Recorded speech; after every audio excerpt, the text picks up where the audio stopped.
pembukaan.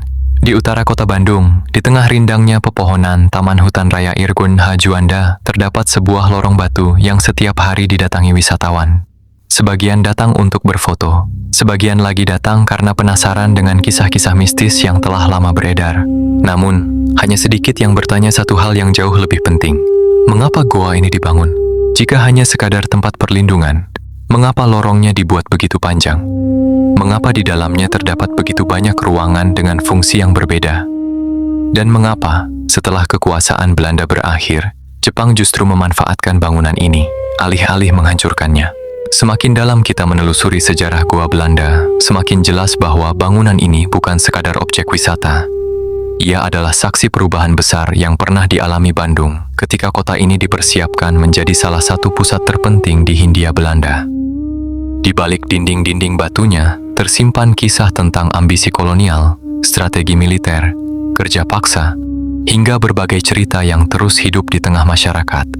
Tetapi di antara semua kisah itu, tidak semuanya memiliki bobot yang sama. Ada yang dapat dibuktikan melalui arsip sejarah, ada yang merupakan dugaan berdasarkan penelitian para ahli, dan ada pula cerita rakyat yang diwariskan dari generasi ke generasi tanpa bukti yang benar-benar dapat memastikan kebenarannya. Dalam dokumenter ini, kita akan memisahkan ketiganya secara jelas.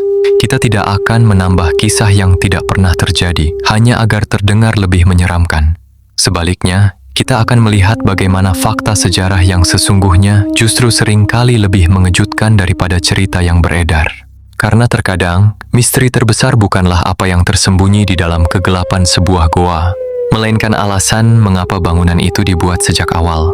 Saksikan hingga akhir, karena setiap bagian akan membuka lapisan demi lapisan sejarah yang mungkin belum pernah Anda dengar sebelumnya. Semakin jauh kita menelusurinya, semakin banyak pemahaman baru yang akan Anda peroleh tentang Goa Belanda, Bandung, dan jejak masa lalu yang masih membekas hingga hari ini. Goa yang terkenal tetapi sering disalahpahami. Setiap kali nama Goa Belanda disebut, sebagian besar orang langsung membayangkan sebuah peninggalan kolonial yang dipenuhi cerita mistis. Ada yang mengaitkannya dengan penampakan, suara-suara aneh, hingga lorong rahasia yang konon menembus tempat-tempat yang sangat jauh. Cerita-cerita seperti itu telah menjadi bagian dari daya tarik Goa Belanda selama bertahun-tahun. Bahkan, tidak sedikit pengunjung yang datang, bukan untuk mempelajari sejarahnya, melainkan untuk mencari sensasi. Namun di balik semua kisah tersebut, ada sebuah kenyataan yang jarang disadari. Goa Belanda bukan dibangun untuk menjadi tempat penyimpanan harta karun. Bukan pula markas rahasia yang sejak awal dirancang untuk menyembunyikan berbagai misteri. Berdasarkan catatan sejarah, bangunan ini memiliki tujuan yang jauh lebih nyata dan berkaitan erat dengan kepentingan militer serta pertahanan pemerintah kolonial Hindia Belanda. Pertanyaannya, mengapa mereka memilih membangunnya di kawasan yang kini menjadi Taman Hutan Raya Irha Juanda? Jawabannya tidak bisa dilepaskan dari kondisi Bandung pada masa itu. Pada awal abad ke-20, Bandung mengalami perkembangan yang sangat pesat. Pemerintah kolonial melihat kota ini memiliki posisi yang menguntungkan. Letaknya berada di dataran tinggi dengan udara yang lebih sejuk dibandingkan banyak kota lain di Pulau Jawa. Selain dianggap lebih nyaman untuk pemerintahan dan aktivitas militer, wilayah ini juga dinilai memiliki nilai strategis apabila sewaktu-waktu terjadi ancaman terhadap pusat-pusat kekuasaan kolonial di pesisir. Karena alasan itulah, Bandung berkembang menjadi salah satu kota terpenting di Hindia Belanda. Berbagai fasilitas pemerintahan, pendidikan, permukiman elit, hingga infrastruktur militer mulai dibangun secara bertahap, tetapi perkembangan itu juga membawa sebuah kekhawatiran. Memasuki dekade menjelang Perang Dunia Kedua, situasi politik internasional berubah dengan sangat cepat. Ketegangan di berbagai kawasan dunia membuat banyak negara mulai memperkuat sistem pertahanannya. Pemerintah kolonial Belanda pun menyadari bahwa wilayah jajahannya di Asia tidak lagi berada dalam kondisi yang benar-benar aman. Jika suatu hari perang benar-benar mencapai Hindia Belanda, apakah fasilitas yang ada sudah cukup untuk menghadapi situasi darurat? Pertanyaan inilah yang kemudian mendorong pembangunan berbagai sarana pertahanan di sejumlah wilayah, termasuk di Bandung. Goa Belanda lahir di tengah suasana penuh kecemasan itu. Meski dari luar bangunannya tampak sederhana, setiap bagian dirancang dengan pertimbangan tertentu. Ketebalan dinding, posisi lorong, hingga pembagian ruang di dalamnya menunjukkan bahwa tempat ini bukan dibuat secara sembarangan. Namun, disinilah muncul kesalahpahaman yang masih sering terdengar hingga sekarang. Banyak orang menganggap seluruh bagian Goa Belanda berasal dari masa yang sama. Padahal perjalanan bangunan ini jauh lebih panjang. Setelah Belanda kehilangan kekuasaannya di Hindia Belanda, goa ini tidak berhenti digunakan. Kekuasaan berganti, tetapi fungsi bangunannya terus berubah mengikuti kebutuhan penguasa berikutnya. Artinya, apa yang kita lihat saat ini bukan hanya hasil pekerjaan Belanda, ada jejak sejarah lain yang ikut membentuknya. Lalu, kapan sebenarnya pembangunan Goa Belanda dimulai? Siapa yang mengerjakannya? Dan ancaman sebesar apa yang membuat pemerintah kolonial rela membangun fasilitas pertahanan di tengah perbukitan Bandung? Untuk menjawabnya, kita harus kembali ke masa ketika dunia sedang bergerak menuju salah satu konflik terbesar dalam sejarah manusia. Ketika ancaman perang mulai mendekat, untuk memahami mengapa Goa Belanda dibangun, kita harus melihat keadaan dunia pada masa itu. Menjelang pecahnya Perang Dunia Kedua, peta politik internasional berubah dengan sangat cepat.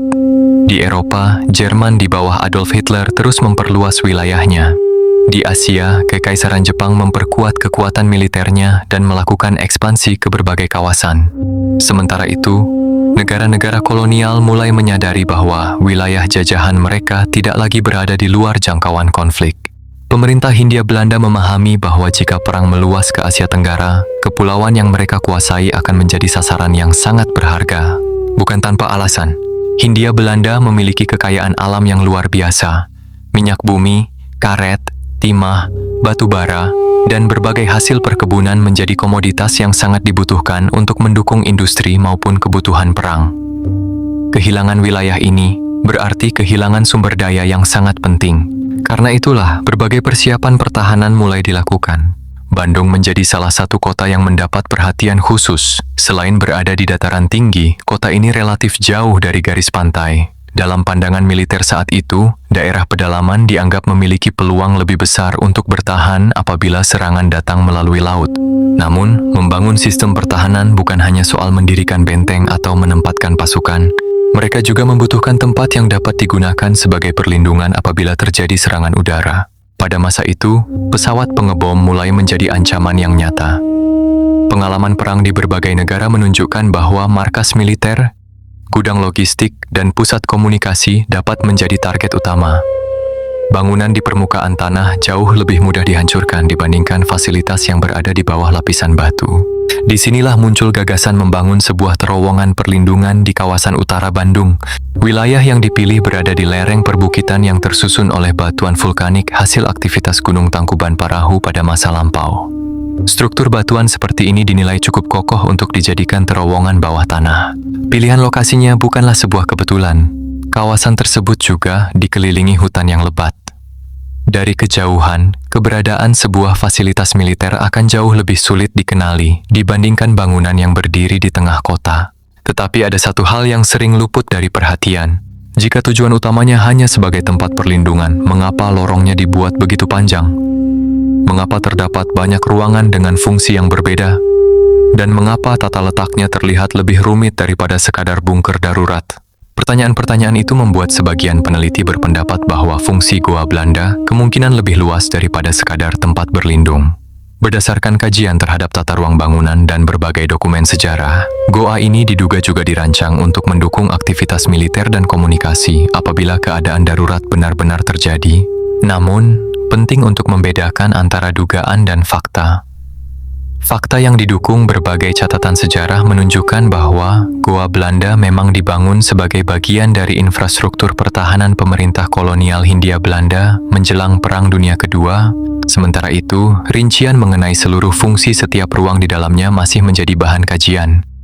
Tidak semua ruangan memiliki dokumentasi yang lengkap, sehingga beberapa penafsiran masih bersifat hipotesis berdasarkan bukti fisik yang tersisa. Lalu muncul pertanyaan yang jauh lebih menarik. Bangunan sebesar ini tentu tidak mungkin selesai hanya dalam waktu singkat. Siapa yang menggali batu-batu keras di perbukitan itu? Apakah Belanda mengerahkan insinyur dan tentaranya sendiri? Atau justru ada ribuan tangan lain yang bekerja dalam diam, tetapi nyaris tidak pernah disebut dalam kisah tentang Goa Belanda? Jawabannya membawa kita kepada sisi sejarah yang jauh lebih kelam daripada yang dibayangkan banyak orang. siapa yang menggali gua ini? Ketika berdiri di mulut gua Belanda, perhatian kita biasanya tertuju pada lorong panjang yang membelah bukit. Dindingnya tampak kokoh, langit-langitnya terlihat rapi. Sulit membayangkan bahwa seluruh bagian itu dikerjakan pada masa ketika alat berat modern belum tersedia seperti sekarang. Lalu muncul pertanyaan yang sederhana tetapi sangat penting. Siapa yang sebenarnya membangun Gua Belanda? Dalam banyak cerita yang beredar, pembangunan gua ini sering digambarkan seolah-olah sepenuhnya dilakukan oleh pemerintah kolonial Belanda dengan tenaga para insinyur mereka. Gambaran itu tidak sepenuhnya keliru, tetapi juga tidak utuh. Para insinyur memang berperan dalam perencanaan dan pengawasan. Namun, pekerjaan fisik di lapangan sebagian besar dilakukan oleh tenaga kerja pribumi yang direkrut oleh pemerintah kolonial. Di sinilah kita perlu berhati-hati. Berbeda dengan beberapa proyek pada masa pendudukan Jepang yang memiliki banyak catatan mengenai penggunaan Romusha, dokumentasi mengenai sistem perekrutan pekerja untuk pembangunan Gua Belanda tidak selengkap itu. Sejarawan umumnya menyebut bahwa proyek-proyek infrastruktur kolonial pada masa tersebut mengandalkan kombinasi pekerja upahan, pekerja wajib dalam sistem kolonial, dan tenaga lokal yang dikerahkan melalui pemerintah daerah. Besarnya komposisi masing-masing tidak dapat dipastikan hanya dari dokumen yang masih tersedia. Artinya, kita tidak bisa begitu saja menyimpulkan bahwa seluruh pekerja dipaksa ataupun seluruhnya bekerja secara sukarela. Yang dapat dipastikan adalah pekerjaan ini sangat berat. Bayangkan harus memahat batuan vulkanik sedikit demi sedikit menggunakan peralatan yang jauh lebih sederhana dibandingkan teknologi saat ini. Setiap meter lorong membutuhkan tenaga, waktu, dan ketelitian. Kesalahan kecil dapat menyebabkan longsoran yang membahayakan para pekerja maupun mengganggu struktur bangunan. Lebih dari itu, mereka juga harus bekerja di ruang yang semakin lama semakin sempit, gelap, dan lembab.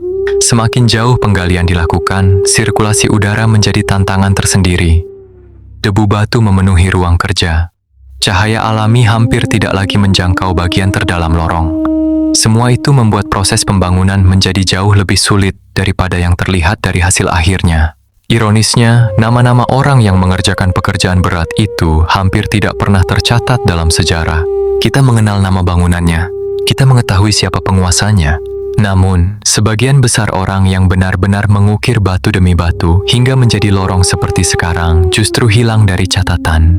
Sejarah seringkali mengingat hasil sebuah pembangunan, tetapi melupakan tangan-tangan yang mewujudkannya. Meski demikian, pembangunan Gua Belanda menunjukkan bahwa pemerintah kolonial menilai proyek ini cukup penting untuk mengerahkan sumber daya dalam jumlah besar. Sebuah terowongan bawah tanah bukanlah proyek yang murah ataupun mudah diselesaikan.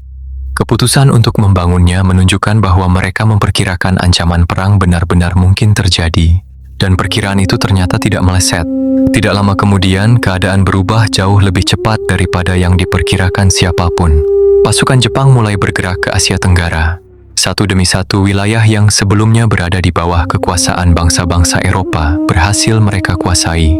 Pertahanan Belanda yang telah dipersiapkan selama bertahun-tahun akhirnya menghadapi ujian sesungguhnya. Lalu muncul sebuah pertanyaan yang menarik. Jika Gua Belanda dibangun untuk mempertahankan kekuasaan Belanda, mengapa bangunan ini tidak dihancurkan ketika Jepang berhasil menguasai Bandung? Mengapa justru tetap digunakan? Jawabannya bukan hanya mengejutkan, tetapi juga mengubah cara kita memandang Gua Belanda hingga hari ini. Ketika Belanda pergi, gua ini tidak ditinggalkan. Selama bertahun-tahun, pemerintah kolonial Belanda membangun berbagai fasilitas pertahanan dengan keyakinan bahwa semuanya akan mampu menjaga kekuasaan mereka di Hindia Belanda. Namun sejarah bergerak jauh lebih cepat daripada yang mereka perkirakan. Pada akhir tahun 1941, serangan Jepang ke kawasan Pasifik mengubah jalannya perang. Dalam waktu yang relatif singkat, pasukan Jepang bergerak menyapu Asia Tenggara. Wilayah demi wilayah yang sebelumnya dikuasai bangsa-bangsa Eropa jatuh satu persatu. Hindia Belanda tidak menjadi pengecualian. Pada awal tahun 1942, pasukan Jepang mulai mendarat di berbagai wilayah Nusantara. Pertahanan Belanda yang telah dipersiapkan selama bertahun-tahun tidak mampu menahan laju serangan tersebut. Dalam hitungan bulan, pemerintahan kolonial runtuh. Bandung pun akhirnya berada di bawah kendali Jepang. Disinilah muncul pertanyaan yang menarik. Jika Gua Belanda merupakan fasilitas militer milik musuh, mengapa Jepang tidak menghancurkannya? Jawabannya kemungkinan besar sangat sederhana sekaligus masuk akal. Sebuah fasilitas bawah tanah yang masih kokoh jauh lebih berguna jika dimanfaatkan daripada dihancurkan. Membangun terowongan baru membutuhkan waktu, tenaga, dan biaya yang besar. Sementara itu, Jepang sedang berada dalam situasi perang yang menuntut segala sesuatu dilakukan secepat mungkin. Karena itulah, berbagai penelitian sejarah menunjukkan bahwa Jepang mengambil alih Goa Belanda dan memanfaatkannya untuk kepentingan militernya sendiri. Bahkan, terdapat bukti fisik yang memperlihatkan bahwa bangunan ini mengalami perubahan pada masa pendudukan Jepang. Beberapa ruangan diduga ditambahkan atau dimodifikasi untuk menyesuaikan kebutuhan baru. Inilah sebabnya mengapa para peneliti tidak selalu sepakat ketika membahas fungsi setiap bagian di dalam goa. Tidak semua ruang berasal dari masa pembangunan Belanda. Dengan kata lain, goa Belanda yang kita lihat sekarang merupakan hasil dari setidaknya 2 periode sejarah yang berbeda. Belanda membangunnya, Jepang mengubah sebagian fungsinya. Perubahan inilah yang membuat bangunan tersebut menjadi lebih kompleks daripada yang dibayangkan banyak orang. Namun ada hal lain yang tidak kalah menarik. Saat memasuki bagian dalam goa, pengunjung akan menemukan sejumlah ruangan dengan ukuran yang berbeda-beda. Ada ruangan yang relatif kecil, ada pula yang lebih luas. Selama bertahun-tahun, muncul berbagai cerita mengenai fungsi ruang-ruang tersebut. Sebagian orang meyakini bahwa salah satunya digunakan sebagai penjara. Ada pula yang mengatakan ruang tertentu menjadi tempat interogasi. Bahkan berkembang cerita bahwa terdapat ruang penyiksaan yang menyimpan banyak kisah tragis. Lalu bagaimana kenyataannya? Disinilah kita harus memisahkan antara bukti sejarah dan cerita yang berkembang. Beberapa ruangan memang dapat diidentifikasi fungsinya melalui bentuk, letak, serta temuan penelitian, seperti ruang penyimpanan, ruang komunikasi, ruang pembangkit listrik, atau ruang yang berkaitan dengan kebutuhan operasional. Namun, untuk sejumlah klaim lain, terutama yang berkaitan dengan ruang penyiksaan atau penjara, bukti sejarah yang tersedia masih sangat terbatas dan belum cukup untuk memastikan bahwa fungsi tersebut benar-benar pernah ada. Bukan berarti kisah-kisah itu mustahil, tetapi hingga saat ini belum ada dokumen sejarah yang secara meyakinkan membuktikannya. Justru karena tidak semua ruang memiliki catatan yang lengkap, lahirlah berbagai spekulasi yang terus berkembang dari generasi ke generasi. Semakin sedikit bukti yang tersisa, semakin besar ruang bagi imajinasi. Namun, di antara semua ruangan yang ada, terdapat beberapa bagian yang hingga kini masih mengundang perhatian para peneliti. Bentuknya berbeda, letaknya tidak biasa, dan fungsinya masih terus diperdebatkan. Apakah ruangan-ruangan itu memang memiliki tujuan khusus? Atau kita selama ini telah salah memahami rancangan Goa Belanda sejak awal? Untuk menjawabnya, kita harus menelusuri bagian terdalam dari bangunan ini, tempat setiap lorong seolah menyimpan pertanyaan baru di balik dinding-dinding batunya. Membaca rahasia dari lorong dan ruangan. Bagi sebagian pengunjung, Goa Belanda mungkin hanya tampak sebagai lorong panjang yang gelap dengan beberapa percabangan di kanan dan kiri. Namun, bagi para peneliti sejarah dan pemerhati arsitektur militer, setiap sudut bangunan ini justru menyimpan petunjuk. Bangunan seperti ini tidak pernah dirancang secara sembarangan.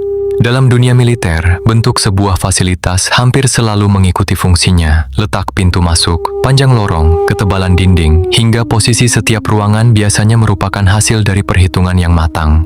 Goa Belanda pun menunjukkan pola yang serupa. Lorong utamanya memanjang menembus bukit, sementara sejumlah ruangan berada di sisi-sisinya. Beberapa ruangan memiliki ukuran yang berbeda, menandakan bahwa kemungkinan besar tidak semuanya digunakan untuk tujuan yang sama. Berdasarkan penelitian serta pengamatan terhadap struktur bangunannya, sejumlah ruangan diduga berfungsi sebagai ruang penyimpanan logistik, ruang perlengkapan, ruang komunikasi, serta ruang yang mendukung operasional sebuah fasilitas pertahanan. Dugaan tersebut bukan muncul begitu saja.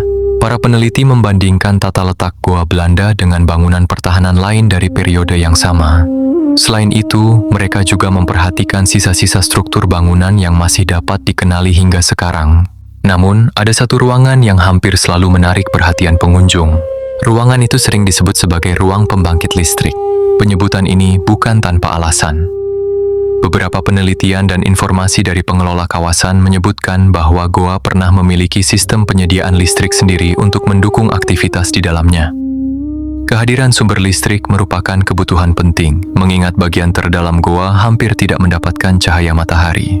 Bayangkan jika seluruh lorong hanya mengandalkan lampu minyak atau obor, asap akan memenuhi ruangan.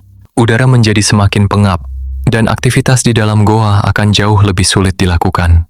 Karena itulah, Keberadaan sistem kelistrikan menunjukkan bahwa fasilitas ini memang dipersiapkan untuk digunakan, bukan sekadar dibangun sebagai cadangan. Tetapi semakin banyak fungsi bangunan yang berhasil dipahami, muncul pertanyaan baru yang tidak kalah menarik. Mengapa sebuah fasilitas pertahanan memerlukan begitu banyak ruang pendukung? Apakah hanya untuk mengantisipasi serangan udara? Ataukah goa ini memang dirancang agar dapat tetap beroperasi selama kondisi darurat berlangsung? Hingga kini, tidak semua pertanyaan tersebut memiliki jawaban yang benar-benar pasti. Dokumen teknis mengenai keseluruhan rancangan goa Belanda tidak semuanya bertahan hingga sekarang. Akibatnya, sebagian fungsi ruang hanya dapat diperkirakan melalui bukti fisik yang masih tersisa. Justru disinilah letak tantangan seorang sejarawan. Mereka tidak menyusun kesimpulan berdasarkan cerita yang paling menarik, melainkan berdasarkan bukti yang paling kuat. Lalu bagaimana dengan salah satu cerita yang paling terkenal? Konon, goa Belanda memiliki terowongan rahasia yang menghubungkannya dengan berbagai lokasi penting di Bandung. Ada yang mengatakan lorong itu menuju Gedung Sate. Ada pula yang mengklaim sampai ke kawasan militer atau bahkan menembus beberapa kilometer di bawah tanah. Cerita itu begitu sering diulang hingga banyak orang menganggapnya sebagai fakta. Namun, benarkah lorong-lorong rahasia itu pernah ada? Atau itu hanyalah legenda yang tumbuh karena tidak semua bagian goa Belanda dapat dijelajahi oleh masyarakat? Inilah salah satu misteri paling terkenal yang akan kita telusuri pada bagian berikutnya. Benarkah ada terowongan rahasia? Di antara semua cerita yang mengelilingi goa Belanda, mungkin tidak ada yang lebih populer daripada kisah tentang terowongan rahasia. Hampir setiap orang yang pernah berkunjung ke sana pernah mendengarnya, meskipun dalam versi yang berbeda-beda. Ada yang mengatakan lorong itu menghubungkan goa Belanda dengan goa Jepang. Ada yang percaya terowongan tersebut memanjang hingga pusat kota Bandung. Bahkan, muncul cerita bahwa lorong itu menembus hingga Gedung Sate, markas militer, atau lokasi-lokasi penting lainnya. Semakin jauh cerita itu menyebar, semakin panjang pula jalur bawah tanah yang dibayangkan orang. Pertanyaannya, apakah semua itu benar? Jika kita melihat kondisi bangunan yang ada saat ini, memang terdapat beberapa bagian lorong yang tidak lagi dapat dilalui. Ada jalur yang ditutup, ada pula bagian yang tidak dibuka untuk umum demi alasan keselamatan dan pelestarian. Bagi sebagian orang, penutupan itu dianggap sebagai bukti bahwa masih ada lorong-lorong yang sengaja dirahasiakan. Namun, dalam penelitian sejarah, sebuah dugaan tidak dapat berubah menjadi fakta hanya karena terdengar masuk akal. Hingga saat ini, belum ditemukan bukti arkeologis maupun dokumen sejarah yang dapat memastikan bahwa goa Belanda memiliki terowongan bawah tanah yang memanjang hingga pusat kota Bandung atau ke berbagai bangunan penting lainnya. Sebaliknya, banyak peneliti menilai cerita tersebut lebih dekat kepada legenda yang tumbuh dari imajinasi masyarakat. Alasannya cukup sederhana. Membangun terowongan sepanjang beberapa kilometer dengan teknologi pada masa itu bukanlah pekerjaan yang mustahil, tetapi memerlukan biaya, tenaga, dan waktu yang luar biasa besar. Proyek sebesar itu hampir pasti akan meninggalkan jejak dalam arsip teknik, laporan pembangunan, atau catatan administrasi. Hingga kini, bukti semacam itu belum ditemukan. Lalu bagaimana dengan cerita bahwa goa Belanda terhubung langsung dengan goa Jepang? Pertanyaan ini lebih menarik. Kedua goa memang berada di kawasan yang sama dan hanya dipisahkan oleh jarak yang relatif dekat di permukaan. Karena letaknya berdekatan, tidak sedikit pengunjung yang beranggapan keduanya pasti tersambung melalui lorong bawah tanah. Namun, berdasarkan hasil penelitian dan informasi dari pengelola kawasan, tidak ada bukti yang menunjukkan adanya terowongan yang menghubungkan kedua goa tersebut. Kesamaan lokasi bukan berarti keduanya merupakan satu bangunan yang sama. Justru dari sisi sejarah, keduanya lahir dalam konteks yang berbeda. Goa Belanda dibangun pada masa pemerintahan kolonial Hindia Belanda sebagai bagian dari sistem pertahanan. Sementara itu, goa Jepang dikembangkan setelah pendudukan Jepang dimulai dengan kebutuhan dan kepentingan militer yang berbeda. Perbedaan latar belakang inilah yang menjelaskan mengapa kedua bangunan memiliki karakteristik yang tidak sepenuhnya sama.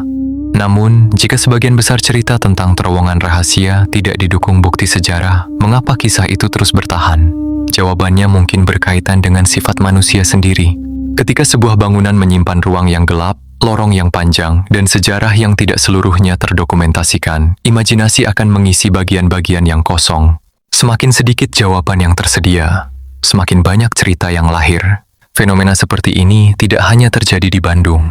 Di berbagai negara, bangunan-bangunan tua yang memiliki fungsi militer seringkali dikelilingi legenda tentang lorong rahasia, harta karun, atau ruang tersembunyi. Sebagian muncul karena salah tafsir terhadap struktur bangunan. Sebagian lagi berkembang dari cerita yang diwariskan secara lisan selama puluhan tahun. Goa Belanda pun mengalami hal yang sama. Namun menariknya, bukan hanya kisah terowongan rahasia yang membuat tempat ini dikenal sebagai lokasi penuh misteri. Ada cerita lain yang bahkan lebih sering dibicarakan, bukan tentang lorong, bukan pula tentang bangunan, melainkan tentang sesuatu yang konon masih menghuni tempat itu hingga sekarang. Apakah kisah-kisah tersebut memiliki kaitan dengan sejarah? Ataukah semuanya murni merupakan cerita rakyat yang tumbuh seiring berjalannya waktu? Itulah yang akan kita telusuri pada bagian berikutnya. Antara sejarah dan cerita yang tidak pernah padam.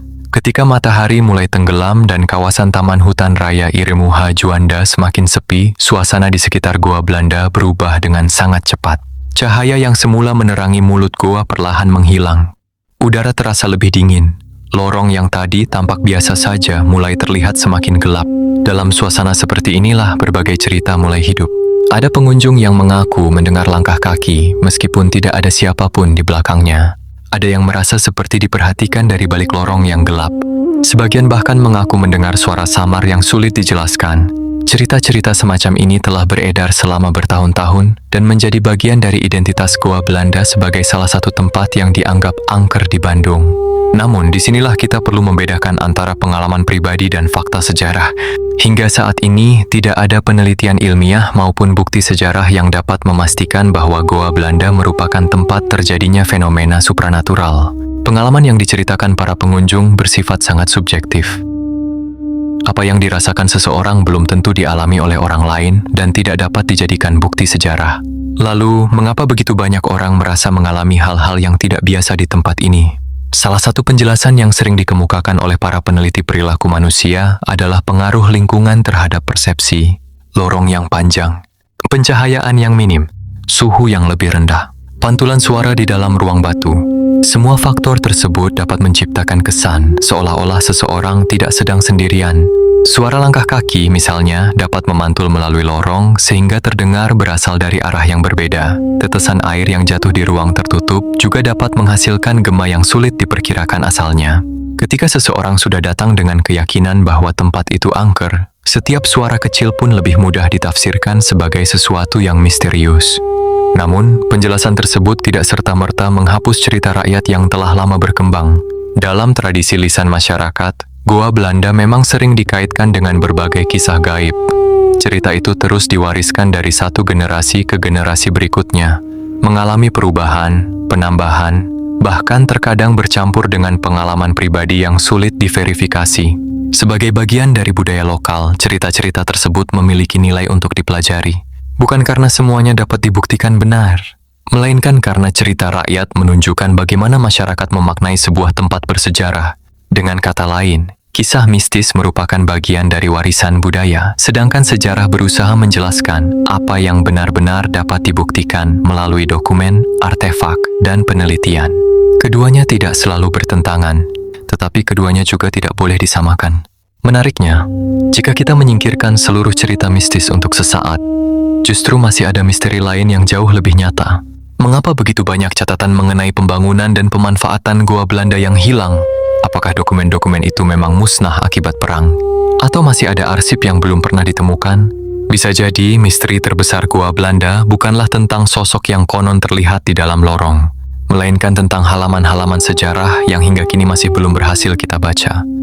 Ketika sebuah goa menjadi cermin sejarah, di permukaan, Goa Belanda hanyalah sebuah lorong yang menembus perbukitan di utara Bandung. Tidak ada kemegahan seperti istana, tidak ada ukiran yang memukau, tidak pula bangunan tinggi yang mendominasi pemandangan. Namun justru di balik kesederhanaannya, tersimpan perjalanan sejarah yang jauh lebih kompleks daripada yang terlihat. Goa ini lahir dari kecemasan sebuah pemerintahan kolonial yang melihat bayang-bayang perang semakin mendekat. Ia dibangun sebagai bagian dari upaya mempertahankan kekuasaan di Hindia Belanda, memanfaatkan kondisi geografis Bandung yang dianggap strategis untuk kepentingan militer. Kemudian, ketika Jepang datang dan kekuasaan berganti, bangunan ini tidak ikut lenyap bersama pemerintahan yang mendirikannya. Sebaliknya, Goa Belanda memasuki babak sejarah yang baru. Pergantian penguasa meninggalkan jejak yang masih dapat kita lihat hingga sekarang, meskipun tidak seluruh kisahnya berhasil terdokumentasikan dengan lengkap. Di sisi lain, masyarakat membangun cerita-cerita mereka sendiri. legenda tentang lorong rahasia, kisah-kisah mistis, berbagai pengalaman yang diceritakan dari mulut ke mulut selama puluhan tahun. Semuanya menjadi bagian dari identitas Goa Belanda. Sebagai cerita rakyat, kisah-kisah tersebut memiliki tempatnya sendiri dalam budaya masyarakat. Namun, sebagai penelusur sejarah, kita juga memiliki tanggung jawab untuk membedakan mana yang dapat dibuktikan melalui arsip, penelitian, dan bukti fisik, serta mana yang masih berada dalam wilayah dugaan atau tradisi lisan. Karena tanpa perbedaan itu, sejarah perlahan dapat berubah menjadi sekadar cerita. Dan cerita, seindah apapun, tidak selalu menggambarkan kenyataan. Mungkin itulah misteri terbesar Goa Belanda. Bukan karena kita percaya ada sesuatu yang bersembunyi di balik lorong-lorongnya, melainkan karena kita menyadari bahwa masih ada bagian dari masa lalu yang belum berhasil diungkap sepenuhnya. Setiap batu di dalam goa ini pernah menjadi saksi keputusan-keputusan besar. Setiap lorong pernah dilalui oleh orang-orang yang hidup di tengah ketidakpastian perang. Dan setiap ruang yang kini tampak sunyi pernah memiliki fungsi yang sangat penting pada zamannya. Hari ini suara langkah tentara telah lama menghilang. Peralatan militer sudah tidak lagi memenuhi ruangan. Yang tersisa hanyalah dinding-dinding batu yang diam. Namun, diamnya bangunan ini bukan berarti kisahnya telah berakhir. Selama masih ada orang yang bersedia membaca arsip, meneliti bukti, dan mempelajari sejarahnya dengan jujur, Goa Belanda akan terus berbicara. Bukan melalui bisikan-bisikan misterius, melainkan melalui fakta-fakta yang perlahan berhasil disusun kembali dari potongan-potongan masa lalu. Terima kasih telah mengikuti perjalanan ini hingga akhir. Semoga dokumenter ini tidak hanya menambah pengetahuan, tetapi juga mengajak kita untuk memandang situs-situs bersejarah dengan rasa ingin tahu yang lebih kritis. Karena seringkali misteri yang paling menarik bukanlah yang belum bisa dijelaskan, melainkan yang menunggu untuk diteliti lebih dalam. Sampai jumpa di dokumenter sejarah berikutnya.